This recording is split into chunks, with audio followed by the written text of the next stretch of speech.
Hello बच्चों, चलिए प्रश्न पढ़ते हैं। तो प्रश्न में दिया गया है, पुष्पों की कृषि, प्रजनन, क्रय विक्रय और व्यवस्था के विज्ञान को कहते हैं। तो हमारे पास विकल्प हैं आर्बोरिकल्चर, फ्लोरिकल्चर, हॉर्टिकल्चर या फिर एंथोलॉजी। तो इस प्रश्न की मुख्य अवधारणा के बारे में हम जान लेते हैं। तो यहाँ लिखेंगे मुख्य अवधारणा। इस प्रश्न की मुख्य अवधारणा है हमारे पास फ्लोरिकल्चर। तो यहाँ लिखते हैं हम फ्लोरी फ्लोरिकल्चर से संबंधित यह है हमारा प्रश्न है।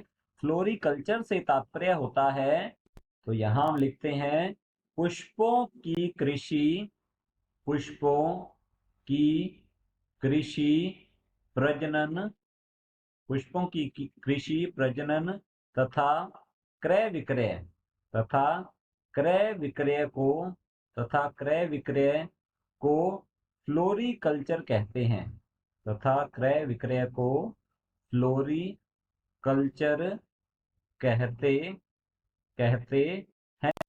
तो ये है फ्लोरिकल्चर, अर्थात फूलों की खेती को ही कहा जाता है, पुष्पों की खेती को ही कहा जाता है फ्लोरिकल्चर। तो हमारा जो प्रश्न है, पुष्पों की कृषि, प्रजनन, क्रय विक्रय और व्यवस्था के विज्ञान को कहते हैं, तो इसे फ्लोरिकल्चर कहा जाता है। तो हमारा उत्तर रहेगा फ्लोरिकल्चर।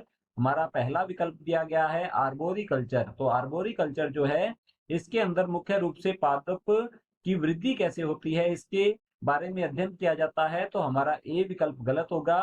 बी विकल्प है फ्लोरिकल्चर, तो हमारा बी विकल्प बिल्कुल सही उत्तर है। सी दिया गया है हमारे पास हॉर्टिकल्चर। तो हॉर्टिकल्चर से तात्पर्य होता है बागवानी, तो हमारा सी विकल्प भी गलत है। और डी दिया गया है एंथोलॉजी, तो यह एंथोलॉजी भी नहीं होता है, तो ये भी विकल्प गलत होगा। विकल्प बी बिल्कुल सही उत्तर है। आशा करता हूं आपको समझ में आया होगा। धन्यवाद।